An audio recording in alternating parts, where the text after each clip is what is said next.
in Rochester. And it's a picture of everybody looking at the flood. Oh, your sister once told me about that. At Harry Wallen's store. He was in the uniform, and she told me that it was on the bridge, and there was a flood. There's a river alongside of it. Mm-hmm. I know that. Anyhow, here, you can see this.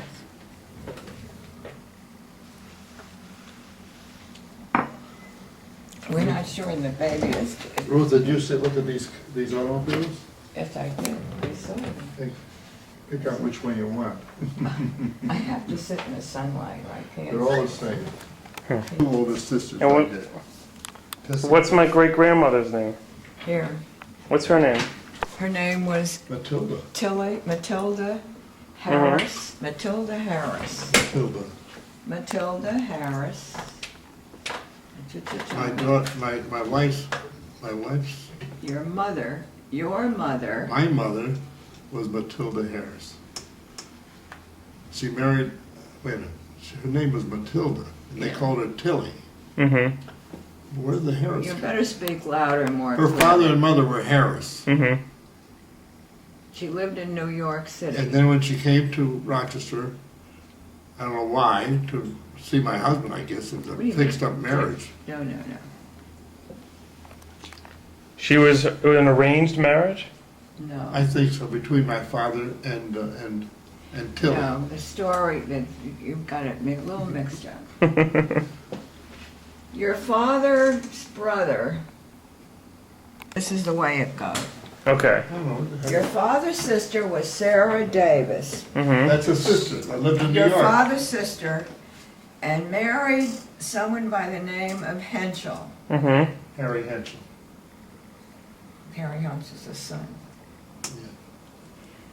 Yeah. Married someone by the name of Henschel.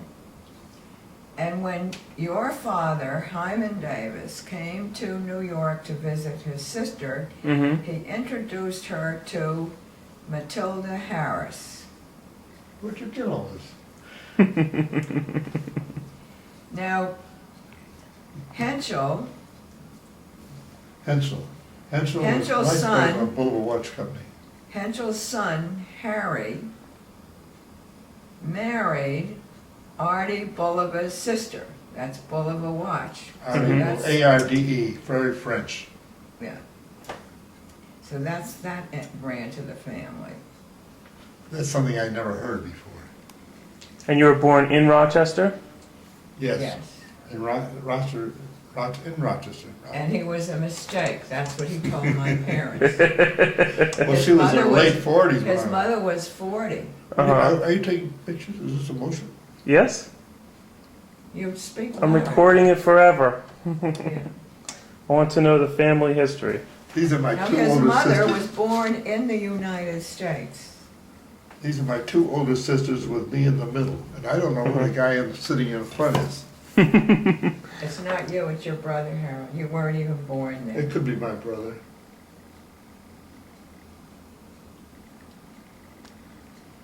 So 5 children, Yes, Yeah. 5 children, and you were the youngest. by far. By 15 years. This is Tessie, this is Dirk, this is me, and this is, I'm down below. See, I got a cowboy How about outfit on. Harold? I got a Mhm. cowboy outfit on that. Yeah, I see Lower that. right-hand corner. That's- You're holding a gun, too. Yeah, that's me. I thought that was Harold. No, that was me. Harold must be sitting on the ground there. Mm-hmm. That's the story your mother. Well, my younger sister was in this too, but I don't know why she wasn't here. You didn't live downtown Rochester? Where did you live in, like a suburb in a house? They lived on, before I knew you, you had a house. Before your father died, you lived at Vassar Street, Vassar Street. Mm-hmm. 1 block away from Culver Road, which was And then you lived on Culver Road when I met him. is this motion picture? Yes? Oh, I should fix myself up. You look beautiful. we might scare the hell out of Ethan. Did your family have a car? Did my family have a car? Well, yes, my father gave up the store, as far as I know, and he went from You store. can't, if you don't speak clearly. I can hear him. You It's can fine. hear him. Yeah. My father lost the store through bankruptcy. It was very bad times. Mm-hmm. My 19 brother was also in the shoe business, but he was out selling. Mm-hmm. And he was going from town to town. And my father hired somebody to drive for him at the time. Now, this is Speak clearly, Dick. you hear me? Yeah. I know. And but And this was in the late 20s? 1929, I guess. Uh-huh. At the time of the worst depression. Right. But he was a loser. He couldn't make any money that way. Mm-hmm. And he died very recently afterwards in the hospital. He died of a heart attack, right? I don't know, something That's like that. something. How old were you? I was 12 years old, waiting to go to a bar mitzvah. Mm-hmm. So who took care of you? I went to the bar mitzvah and I was bar mitzvah. Well, tell the story of your bar mitzvah, Dick. Don't you remember? They had a party at their house, Mm-hmm. and he was robbed. There were all his bar mitzvah presents. At the party? I don't know why, I don't remember that very well. Well, why would I remember these things? Because somebody told you. That's right. You told me. You told me. Everything was robbed of mine. Mm-hmm. Nobody. I think you had gold coins or something I don't know. like that. And you could also say your father was one of the founders of the Temple Bethel in Rochester. Yes. Mm-hmm. And you have the Bible of your fathers from that time. And you were bar mitzvahed at. When your mother was still alive when your father passed away? Yes. She lived quite a bit afterwards. Mm-hmm. Did she work? No, never had a job, that I know of. So who took care of you? Who was bringing money in? My youngest sister was working, she had a good job. Uh-huh. And Ben Wallen lived with us. He was my sister's son. He was your brother-in-law. Your my brother-in-law. brother. He was my brother. He was- And he had the store Garson's? Yes. Yeah, he had his family had a store. His family. But Ben had a store on Front Street opposite my father's. Uh-huh. What was that called? Garson. Oh, that was also Oh, wasn't Garson's. Garson was Harry Wallen. These are friends of these are people that weren't related to me really. Right. But they lived with you? No, No? Ben and Gert Wallen, my sister Gert, Mm-hmm. were married. I don't know where they lived. I guess they lived with us for a while. Mm-hmm. Can I We had probably 4 hear you? bedrooms. We had 4 bedrooms. Mm-hmm.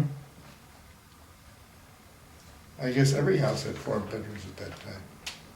The whole family lived together, and I guess they cooperated and. And what'd you do for entertainment? Did you watch TV? No TV. The radio? Radio was working. What's the matter? Nothing. I want you to speak up and try to remember. Well, he hears everything I say. I know, but your voice, you want. When you had a bar mitzvah, Uh-huh. and we took you to Saks Fifth Avenue for a soup. That's Jamie. That's not. It was Jamie. Yes. Well, he's He asking grew out you- of it very quickly. Yes, I He's did. asking you about your bar mitzvah. He wants your history. My bar mitzvah was the celebration was in somebody's house. Uh-huh. It must have been in your house. Yeah. I right after, shortly after my father died, I was going to Hebrew school at the time, and I kept bar mitzvah. Mm-hmm. You had a paper route. Yeah. Newspaper. There was a morning Democrat and Chronicle. Uh-huh. And On a bicycle? Or on foot? no, I pulled a cart Uh-huh. with papers, and there some of them were very heavy, especially on the weekends. And one of my customers was Eastman Kodak. I think I told you this story. And he lived on the best street. It was East Avenue Uh-huh. in Rochester. What are you doing? And at Christmas time, the company that provided magazines or stories or something like that, it was a calendar. Mm-hmm.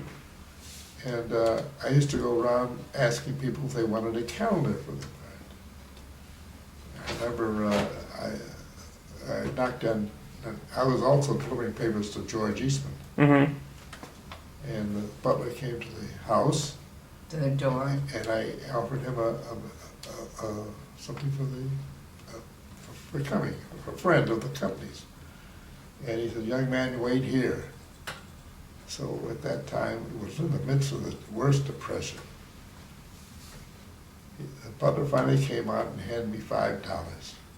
I was used to getting 25 cents for the magazine, but he gave me $5. And that was George Eastman. Wow. Also, you sold enough papers to go to Washington. Why Oh don't you yeah, tell that they had a story? contest. They had a contest. Speak louder.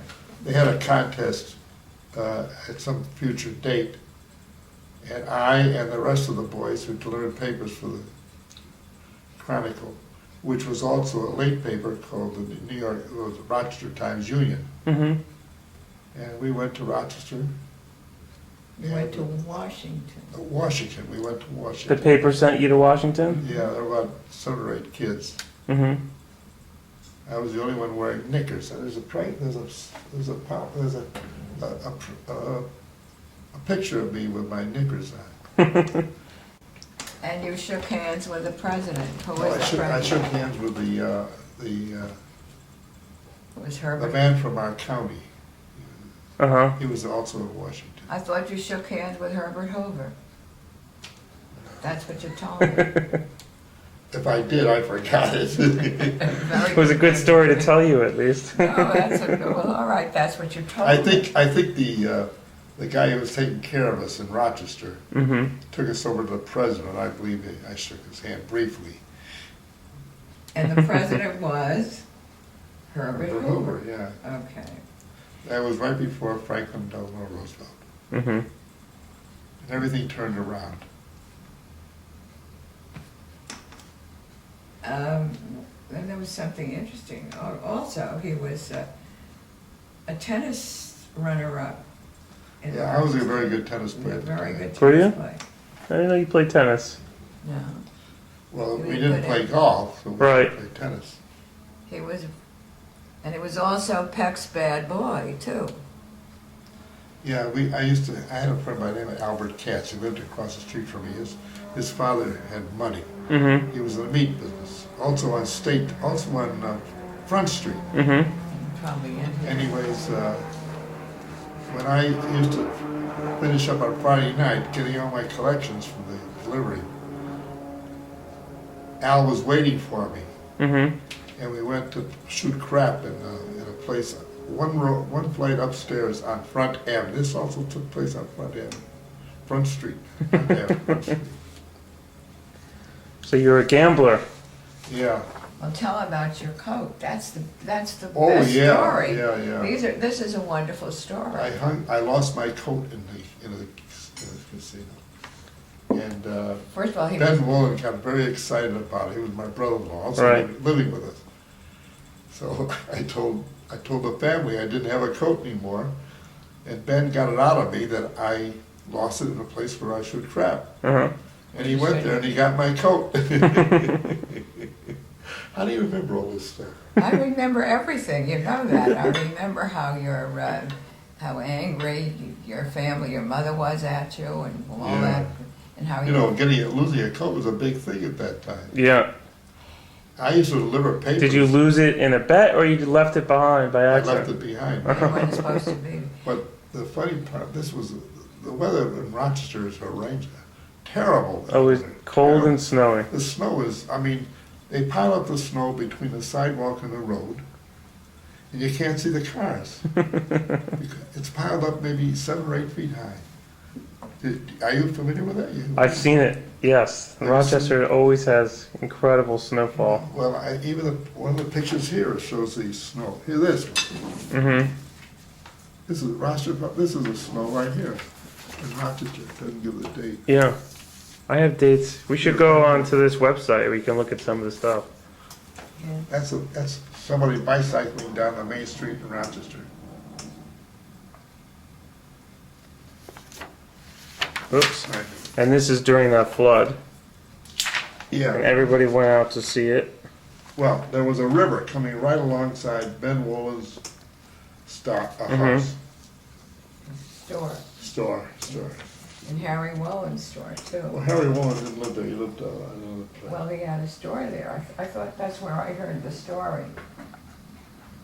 There was another famous story about you that I wanted to remind you of. It slipped my mind for a minute. Wait a minute. It's because you slipped it. It's a good slip. No. And he was a little boy, and she took him on a trolley car. Remember that story? Yeah, there was a black woman also getting in the car, and she said, "Don't go near the what do they call it? Schwarzer. Don't go near the Schwarzer." Mm-hmm. You can't put that in your camera. I can't delete that. No, but your mother also went to a gypsy. Oh no, she also went warned my son that the Schwarzer carries a knife with her. But he was a little boy sitting in I was the waiting to get trolley. on the streetcar. Mm-hmm. And she also went to a fortune teller to find her earring. Oh yeah. But She never got it back. Then. as far as I know, although I got that little ring of her earrings, you know. Anyhow, Dick's mother suffered a severe stroke, Mm-hmm. and she had a nurse with her. She had to have a woman with her. All the time. And she was a beautiful woman, and sweet as could be. And she lived eventually with her daughter, with the Wolins. Mm-hmm. And the whole family was the warmest, dearest people you could possibly want to know. When we were being married, we had trouble getting a rabbi because it was that part of Oh, August. back to me. No, we only want to know about you. Well, I'm telling you, No. No. it was in August. I think as a time in August when you're not supposed to get married or something like that. Uh-huh. Are you familiar with that? I think so. Anyhow, But we're not really married. Because you got married at the wrong time of August? somebody I knew, Bagelsdorf, knew this rabbi, Uh-huh. and the rabbi agreed to marry us. But for some reason it was against the Jewish religion? Yeah. Oh, the rabbi. Do you have a ketubah somewhere? No. The rabbi eventually was excommunicated anyway. Oh, really? He went to Texas, and one of the things he wanted to do was to ban all kosher food. Ban kosher food? I guess. That nobody should be kosher. This is going way back to the 20s. Right. To the what? The 20s. Please, Dick. We were married in the 40s. What are you talking about, the 20s? Well, the things I'm thinking about now, Well, the black, that- yeah, my but when wife, you- my mother wouldn't let me get on a I trolley know, but car you've got me with a into black this because thing. they carry knives. Yeah, that was, one other thing about his mother. When we were married, Dick had said to well, first of all, we were supposed to have a big wedding in October. We had had an engagement reception. Mm-hmm. But because the war was so imminent and the draft was so imminent, we decided to get married immediately. Right. Within a week, he wanted me to elope. And I said I wouldn't elope without my mother and father. Mm-hmm. And so they agreed that we would be married, but in New York City, because they didn't want anyone in New Haven to know it was such a rush marriage. And they couldn't, you know, they had to break a lot of arrangements. So Dick said, my family will never come. This is talking about a Never family take- driving from Rochester. They will never come, and my mother, you know, is ill and so forth. And my mother, oh yes, my mother did meet your family once, before she went to Rochester. But my father had never met any of Dick's family. Mm-hmm. So they called for this small wedding in this place on Broadway. This was called the C&L Restaurant. Yeah. I don't remember. His entire family came, everybody. How many people? So from a tiny wedding, you know, it was going to be an immediate family, like 6 people. Mm-hmm. I don't remember how many, but everybody in his family came.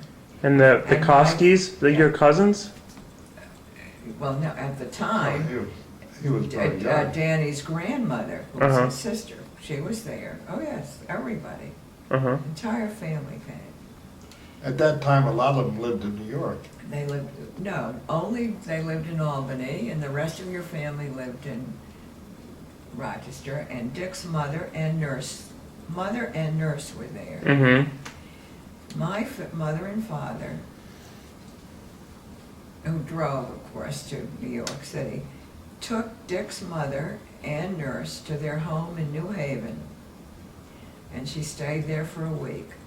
And while she was there, they planted a tree in the garden in our honor. Mm-hmm.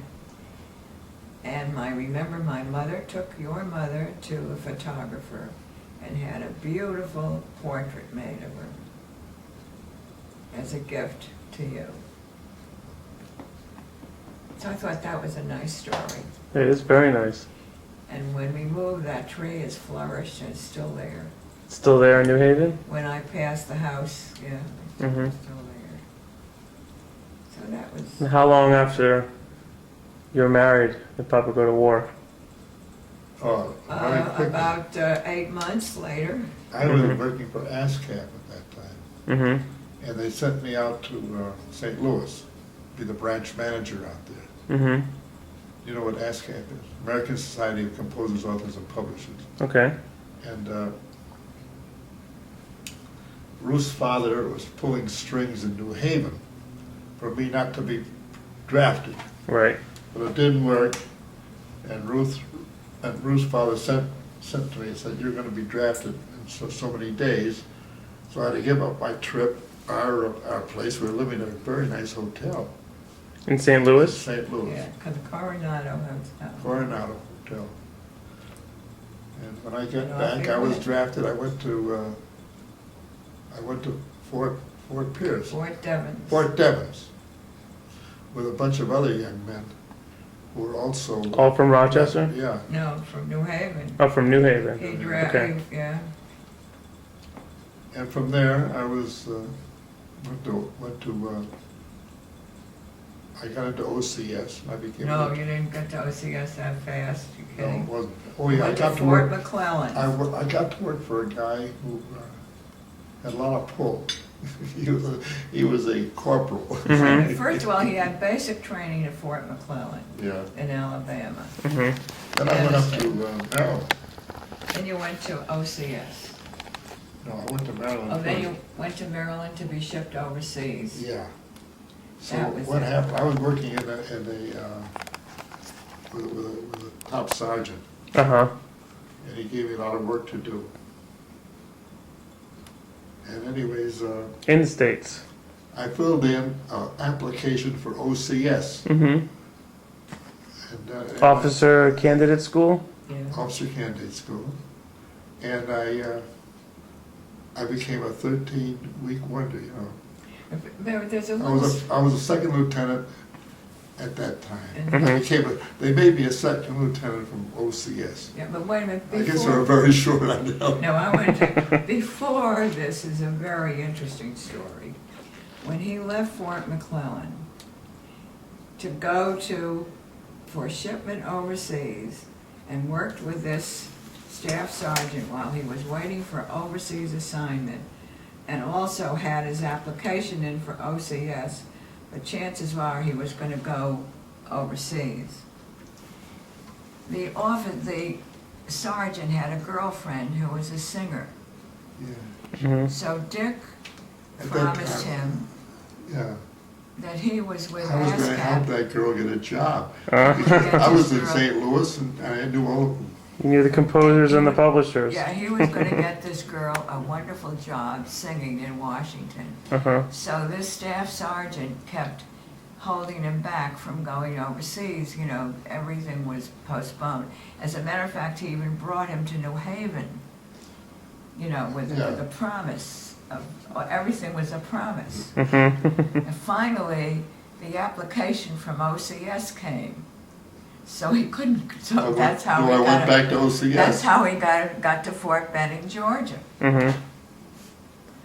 Boy, So, you know, everything has a little history a there. twist.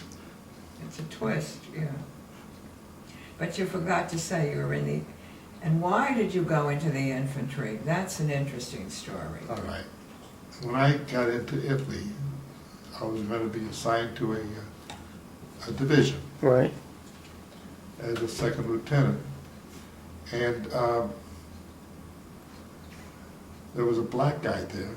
It was the 92nd Division. Yeah, 92nd. I have a picture of the marquee. I have a picture of it Mhm. on my. It's a famous black division. Mhm. It was the 92nd Infantry Division, the only fighting infantry division in the country. Mhm. Or so I was named I was really waiting to be appointed a captain Mhm. or a first lieutenant anyway. I never got to be first lieutenant until I was separated from the service. That was in 1945. Mhm. And I was in charge of a platoon of black GIs. GIs. Mhm. One night we had to go out. And you have a picture with them? I don't know if I've seen that. Of the I have a division. picture of myself in uniform. Yeah. All right, speak louder and tell them this one night, because I think the kids would be very interested in that. We had to go out to a listening post. This was about 500 yards ahead of our front, because the Germans were probably 1,000 yards away. Anyways, we dug a big trench, and these guys I told them all to be quiet. We didn't want to make any noise. So I had to take care of them. I went over and I saw one of them was lying down on the inside the trench where we dug out. And the next thing I know, he took a shot at me. I don't know, he must have missed me. He must have been a lousy shot. I said, "What the hell are you doing? What are you shooting?" He said, "I thought you were the Germans." There, but for the grace of God, go me. Go Well, on. you were very lucky. First, a Jewish I didn't hear that man one. with a black division. That was it. Mm. Well, they assigned me to that division when I got to Italy. Mhm. So there was the 92nd? I Yeah. have a picture of the 92nd Infantry Division. But my I don't think I've seen it. Yeah, but my point was I got it on this. I got it. Well, that was toward the end of the war. Mhm. But Dick, the interesting thing is of a white man get into the infantry. They were, And it happened in Fort Devens. You told the sergeant who was questioning you, when he Oh, said, yeah. "What did you do in civilian life?" I was Okay. questioned in Before New you England. in New England, Mhm. Fort Devens. And they had a top sergeant speaking to all the guys coming in to finally get sent over to war. So he asked me what kind of a job I had been doing I told him I was in the music business. Mm-hmm. And I was going to war. And we talked, and he said, asked me about licensing the people who, getting money from music, who weren't paying for the license, for the fact that they were. No, you were working for ASCAP. I was working for ASCAP Right. at that time. I'm no longer then. Anyhow, 4 of the guys that I went with from New Haven were shipped someplace else. And I was the only one sent to Fort McClellan, Fort McClellan, for shipment overseas. But before we left, I asked this guy, I said, how come you got nothing and you're going to, one of the guys from New Haven, and you went on to some other duty? He said, well, the guy that interviewed you said that you were shaking up everybody at parties. He was a shakedown artist. I was a shakedown artist. Because I do it. Because he owned a bar in Danbury. And Yeah, that's right. And you licensed whatever. Because of music licensing? Yes. They Wait, thought wait. it was so, he got the infantry. When you're in a public place and you're playing music, popular music, Right, you're supposed to pay for it. right. Anyhow, This guy owned a bar near New Haven. Uh-huh. He was already up to Fort, what is and it? anyhow, what happened is that everybody we knew, everyone was either in the Air Force or working in an office, Mhm. or even had a nobody. Mhm. You never heard of a Jewish man in the infantry, ever. We all hear Not about her only- story. Not only did he She went down to Fort Benning while I was there. no, Fort McClellan. Fort McClellan while I was there. I was waiting to be shipped overseas. And Ruth, I'll tell the Oh, story. you tell the story. He went down for basic training, and he was supposed to go overseas. I think the basic training was something like 6 weeks. Mm-hmm. They call it a 3-week Marvel, marvel. you know. Something like that. And I can't tell you how I mean, we were just married. It was a terrible, terrible thing. So Dick had told me how awful things were for him, but that if I came down and had a job, I could probably live on the base. Mm-hmm. So I had a lot of nerve in those days. And I went down, and of course my parents were horrified. I went down, I had a hotel, and I got to the base. And I went to the adjutant general. I think you told me to do it. And I went to the personnel office. And I said I was a legal stenographer. The biggest lie I ever told. I figured my father was a lawyer and I could say something. So he interviews me and I give him, it was Major Bateman, he was the adjutant, Mm-hmm. very handsome guy. And he questions me and I give him all these big shot answers. And then he said, I'm very impressed. He said, but before you can work for the government, you have to take a test. I forget what it is. A shorthand test, something like that. I said, well, on second thought, I don't think I really want to stay here. So, I was so scared. He said, you'll change your mind, come with me. And he gets up in his gorgeous uniform and takes me into the personnel office. There are a million typewriters. And he says to some woman, he says, give Mrs. Davis a shorthand test, and I don't want it to last more than a minute. So of course I remembered it, and I did know how to type. That I did know. So I get the job as his secretary. And he says to me, and I tell him about my husband. And as a matter of fact, we try to get him out of the infantry after a while. Anyhow, I said, I have no place to live. I don't know if I could possibly take this. He said, well, there's a girls' dormitory. You live in the dormitory, and I'll see to it that you can be in a hotel weekends with your husband. Really? And he made, for 1 month, 4 weekends, we had solid reservations in a hotel. You can get off from the, Friday to Sunday. And I lived in this dormitory with, I mean, living, but it was terrible. However, they were so nice to me. They took me to the officers' club for lunch. I really didn't live like you know, ordinary girls did. And everybody in the office, you know, all the officers, all the big shots were very, very nice. And this is what we used to do on weekends. Dick would come in, and he would lie in the bathtub. We go to the hotel, because she had the money at the time. I had the money. He would lie in the bathtub, soaking his poor fingers. My fingers were all split from the grease. From the grease, and his nails, and his hands hurt him, and his feet hurt him. And he had been on these marches. Anyhow, it ended in 4 weeks. Mm-hmm.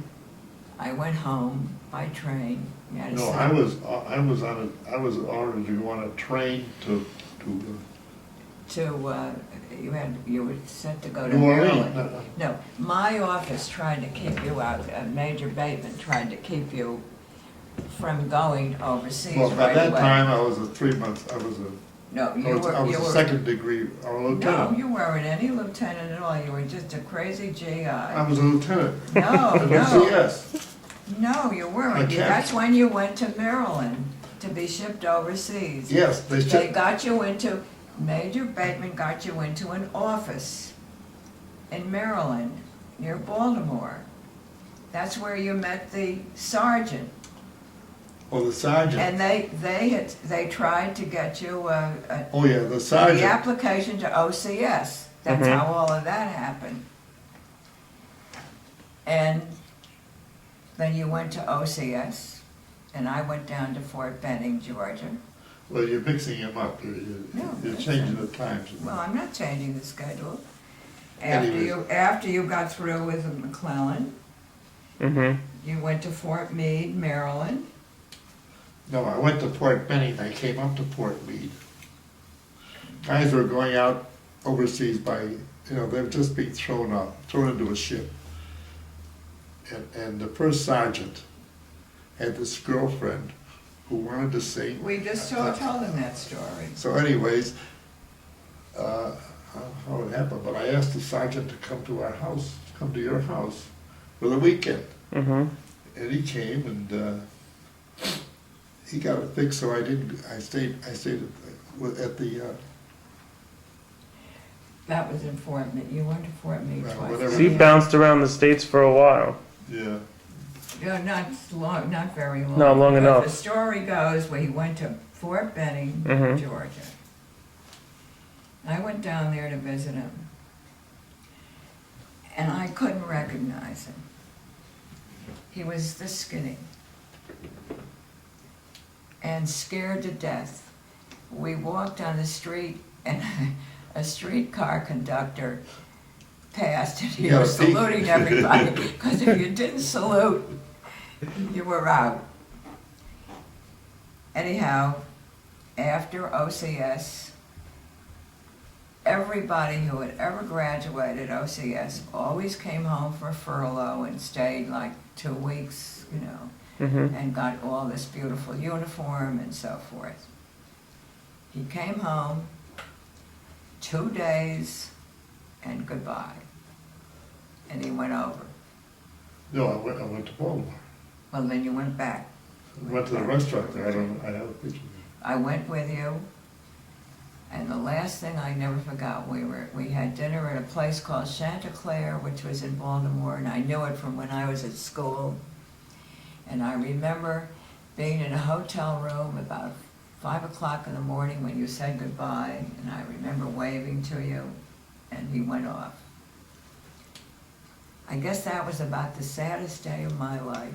I Mhm. thought I'd never see him again. And that's true. Well, I think that may That was bring up really, and I thought, oh my God, this whole thing. It's been bad up to now, but this was it. Mm-hmm. I got another story about overseas. We were in dugouts. We were fighting the Germans at this time in northern Italy, and everybody was getting food from their home. It was being shipped to the GIs in Italy or wherever he was. And I got a big package from Ruth when I was in a dugout overseas. And everybody was getting lots and lots of food. And I opened my box, and it was a pink jacket. Pink shirt. A pink shirt. Because that was part of the uniform for officers. He never got a uniform. So I just pitched it over my shoulder. It was a very special uniform. He never got, but that was his fault. Every letter that he wrote to me, and I still have a few of the letters, I'm working in an office, everything is wonderful. He never told me the truth. And I That's never very knew. smart of you. I never knew that he was in a dugout and doing all the terrible things that I found out he did. Mm-hmm. But his mother And my mother, got a letter from him, and she claimed that she smelled medicine. She felt he was in a hospital. this is from a GI. My mother realized that I had been in the His hospital. mother. I was in the hospital for 5 days or something like that. Whatever what? it was, it's pneumonia. I had an attack. I don't know what you And your mother smelled medicine on the letter? She smelled On the a- fact on a- that he was on in the a hospital. letter from Italy to Wow. Rochester. To Rochester. It's amazing what a mother can figure out. And listen to this one, of course this was pretty late in the war anyway. And she and his sister Gert knew a doctor. And they contacted the Red Cross. And they wrote letters and they carried on. This was after the war was This is over. well, after the war. But you were ready to be shipped to I was the ready to be Pacific. shipped to the Orient. Really? Not and anyhow, they got him home. And it was through his mother smelling sister the Gert. letter and his Mhm. sister Gert. Wow.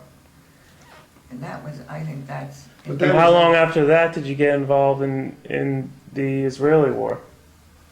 Oh, that Oh, came very quickly. I wasn't involved in it. Well, Yeah, you were you involved, yes, you and you were Milton helping Plum. recruit, right? Well, we had a very, 68. we had a good, 68. Mary had a good friend in Manhattan. We both lived in Manhattan, Not 68. 48. Mm-hmm. 48. And, where was I? Oh, yeah. And we were breaking the law, as a matter of fact. We were interviewing young men coming back from the war. Mm-hmm. What do you call them? And- You know, They were the GIs. ones- No, they, Would be they're mercenaries. mercenaries, that's it. They were mercenaries, you were paying them. So at that time, we were interviewing these guys, all Gentiles, who wanted to fight. You were in charge of the infantry. Yeah. And Mil- Interviewing guys coming back. In Manhattan Mhm. after the no, my war. grandchildren are arriving. And if they were what we But wanted, I want to thank you very much. we sent them right, we sent them to You an know, Israeli group sending that in tribute to Dick. It meant in so New much York. to him. Mm-hmm. and shipped them You know, by plane that very night. They were going to You Israel. signed them up and shipped them out. Do you have a new telephone Were you ever number? in danger of getting caught? Were there Let people? me write it down so Not I can really. call He you was- back. He was Because president we're here, of a big They're club, videotaping Dick's. but he was in the 88th Division, which is right next to our division. Mhm. They've got a video So we have a lot to ready. talk about. Mm-hmm. All right, what's your number? But you weren't sending other Jews down there to fight? Yeah. You They said weren't showing up. no, they weren't interested. A. Some picture. How many people did you recruit? For you? about 15 or 20. Mm-hmm. Good. Oh, oh, wonderful. We didn't want ne'er-do-wells, we wanted people who wanted to fight. Right. I'll call you back. And they were infantrymen who Mhm. On this tape. knew what to do with a gun and so forth. That's It's very birthday. interesting. We're celebrating.